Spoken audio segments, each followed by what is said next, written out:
Hello students, welcome to accounts point Sunita Rani. तो बेटा आज के वीडियो में हम अकाउंटेंसी सिलेबस को 2 मंथ्स में कैसे कंप्लीट करना है उस टॉपिक को कवर करते हैं। तो ये बेटा 60 डेज चैलेंज है उन बच्चों के लिए है जिन्होंने अभी तक अकाउंट्स का सिलेबस बिल्कुल भी नहीं पढ़ा है। अगर पढ़ा भी है तो उनको कुछ भी क्लैरिटी नहीं है किसी भी कंसेप्ट के बारे में। तो बेटा इसके लिए ज़रूरी है कि आपको कुछ एक डिटर्मिनेशन बनाना होगा, एक गोल सेट करना होगा अपने लिए। अगर आप इसमें इस सब्जेक्ट में अच्छे मार्क्स स्कोर करना चाहते हो तो इसके लिए भी मैंने 10 टिप्स वाली एक वीडियो और बनाई है जिसको आप ज़रूर वॉच करना ताकि आपको हेल्प मिल सके कि कैसे आपने अपने आप को प्रिपेयर करना है अकाउंटेंसी का सिलेबस टाइम में, विद इन टाइम, जो कि मिनिमम हमारे पास 2 से 3 मंथ का है। पर हम इस सिलेबस को 60 डेज़ के चैलेंज के साथ कैसे कवर कर सकते हैं ताकि हमारे पास रिवीजन के लिए भी सफिशिएंट जो है वो टाइम मिल जाए हमें। तो बेटा शुरू करते हैं। तो बेटा 60 डेज़ में हमें हमारी 3 जो मेन बुक्स हैं उनको हमें कवर करना है। तो मैंने कुछ इस तरीके से जो सिलेबस है वो डिवाइड किया है डेज़ के बेसिस से ताकि आपको उनकी कम्प्लेक्सिटी के अकॉर्डिंगली टाइम मिल सके। तो बेटा ये आप पे डिपेंड करता है कि आप किस टॉपिक को पहले शुरू करना चाहते हो, किसको बाद में। पर अब जितना भी आपके पास टाइम बचा है उसके अकॉर्डिंगली आप उतना ही टाइम उस पर्टिकुलर चैप्टर को दे सकते हो जितना कि मैंने आपके साथ अभी डिस्कस करना है। तो बेटा शुरू करते हैं। तो बेटा सबसे पहले जो हमारे पास चैप्टर है वो है नॉट फॉर प्रॉफिट ऑर्गेनाइजेशन वाला। ये बेटा इसके लिए मैंने आपके लिए 6 डेज रखे हैं। तो इसकी प्रिपरेशन आप कैसे कर सकते हो कि एक दिन आप सब्सक्रिप्शन वाले सारे न्यूमेरिकल्स को दे दो, एक दिन आप मटेरियल कंज्यूम के न्यूमेरिकल्स को दो, और दूसरा दिन जो इसके बाद जो 2 डेज है वो इनकम और एक्सपेंडिचर के जो न्यूमेरिकल है उनको सॉल्व करने के लिए आप दो। और इसके बाद बेटा जो भी हमारे 1 दिन 2 दिन और बचते हैं उसमें से एक दिन आप बैलेंस शीट के साथ इन न्यूमेरिकल को प्रैक्टिस करो, और जो फाइनल डे होगा उसमें आप थ्योरेटिकल कंसेप्ट अपने क्लियर करो और फाइनल फुल चैप्टर को रिवाइज करो। तो सिर्फ इसी चैप्टर के लिए ही मैंने एक दिन एक्स्ट्रा रखा है ताकि आप पूरे चैप्टर को रिवाइज कर सको। वो इसलिए क्योंकि ये चैप्टर एक तो इजी चैप्टर है और बहुत ही ज़्यादा वेटेज रखता है। 10 मार्क्स का ये चैप्टर है। अगर इस चैप्टर को आप अच्छे से कर लेते हो तो आपके 10 मार्क्स जो हैं वो सिक्योर हो जाते हैं।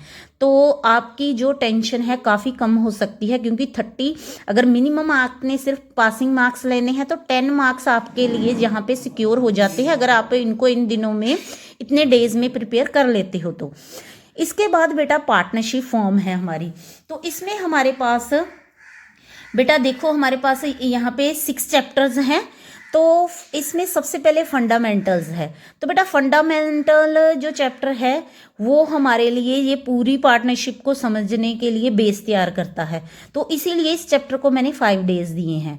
तो जितने भी टॉपिक हैं इसमें हमारे लिए उन सबको आपने 1 फुल डे जो है वो देना है। जैसे calculation of interest on capital से related numerical, interest on drawing से रिलेटेड, प्रॉफिट को की डिस्ट्रीब्यूशन को लेके, profit and loss appropriation account को लेके, जर्नल एंट्री से रिलेटेड, और पास्ट एडजस्टमेंट और ग्रंटेड प्रॉफिट। तो हर एक इम्पॉर्टेंट टॉपिक को आपने इंडिविजुअली 1 डे देना है ताकि आप उस इंडिविजुअल टॉपिक को लेके किसी भी तरह की कन्फ्यूजन में ना रहें और आपको सारे के सारे कंसेप्ट जो हैं वो अच्छे से क्लियर हों। तो इसीलिए मैंने इस चैप्टर को 5 डेज का टाइम दिया है।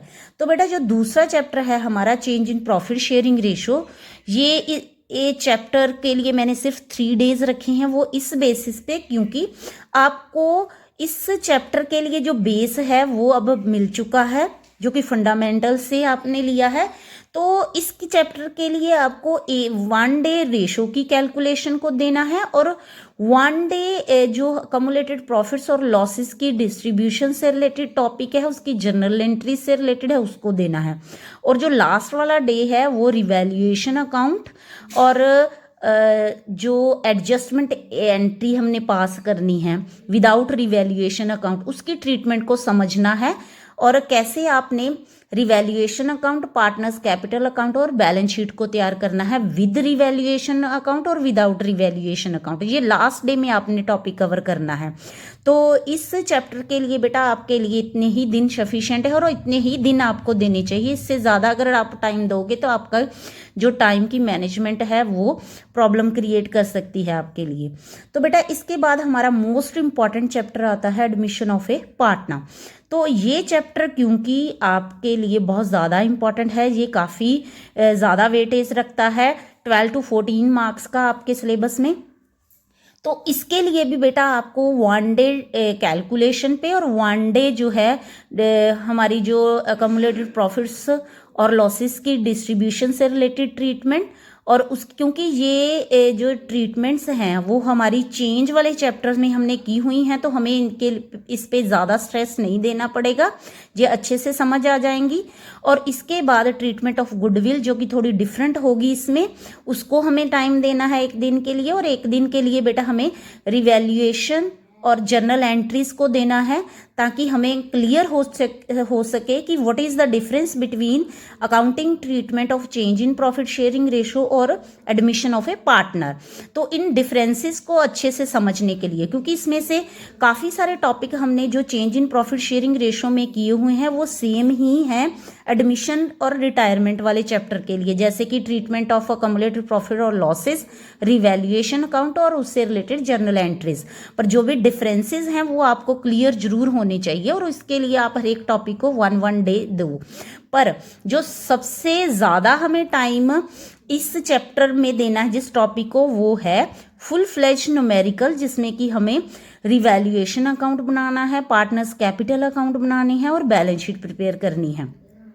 तो इस तरह के न्यूमेरिकल्स को विद जर्नल एंट्रीज और अकाउंट्स प्रिपेयर करने से रिलेटेड इस तरह के न्यूमेरिकल्स को सॉल्व करने के लिए आपको मिनिमम 3 डेज का टाइम अपने लिए रखना है, ताकि आपको इस चैप्टर से जो 8 मार्क्स का क्वेश्चन आने वाला है वो 8 मार्क्स आपके हर हालत में सिक्योर हो जाएं।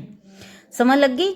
अगर इस चैप्टर को आप इस तरीके से प्रिपेयर करते हैं तो आपके जो 10 मार्क्स मैंने एनपीओ के सिक्योर किए हैं और 10 मार्क्स यहाँ से आपके सिक्योर हो जाएंगे, तो 20 मार्क्स तो पक्का आप लोगे ही लोगे किसी भी हालत में। तो इसीलिए इस चैप्टर को आपको इतने दिनों में रिवाइज करना है। और इसके बाद बेटा रिटायरमेंट है और डेथ है। तो रिटायरमेंट का जो काफ़ी पोर्शन है वो एडमिशन और चेंज वाले चैप्टर से आपको इसके बारे में पता चल चुका है, जैसे calculations of ratios, treatment of accumulated profit और लॉसेस, ये सेम ही हैं और रिवैल्यूएशन अकाउंट भी सेम ही है, कोई डिफरेंस नहीं है।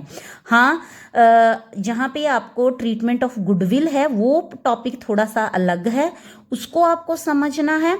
और जो दूसरा टॉपिक आपके लिए आएगा वो आएगा डेथ ऑफ ए पार्टनर। तो उसके लिए बेटा आपको उस टॉपिक को एक पूरा दिन देना है और इसके बाद ही जो हमारे डेथ वाला जिस पार्टनर की डेथ हुई है उसके लिए कितना अमाउंट पेएबल है उसके लिए इंडिविजुअल पार्टनर अकाउंट हमें कैसे प्रिपेयर करना है, उस टॉपिक को भी आपको अच्छे से 1 दिन पूरा का पूरा देना है। और इसके बाद बाकी जो भी डिफरेंसेस हैं इसके एडमिशन और चेंज वाले चैप्टर से उसको क्लियर करना है बेटा।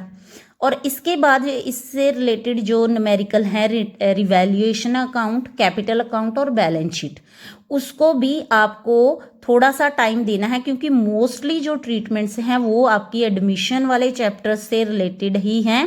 थोड़े बहुत जो भी डिफरेंसेस है उसके लिए आप अलग अलग एक दिन देने के बाद जो 3rd डे है उसको आप फुल फ्लैश सम को कंप्लीट करने को दी, ताकि आपको पता चल सके कि आपने 2 चैप्टरों के जो पहले किए हैं उनमें से इसमें जो डिफरेंट ट्रीटमेंट है वो कौन सी है और उसको आप अच्छे से याद रखें और समझें। और इसके बाद बेटा जो हमारा डिसोल्यूशन आ रहा है उसको हमने सिर्फ 2 डेज दिए हैं, क्योंकि इसमें एक दिन हमें जर्नल एंट्रीज को प्रिपेयर करने में लगेगा और दूसरे दिन लेजर अकाउंट प्रिपेयर करने में।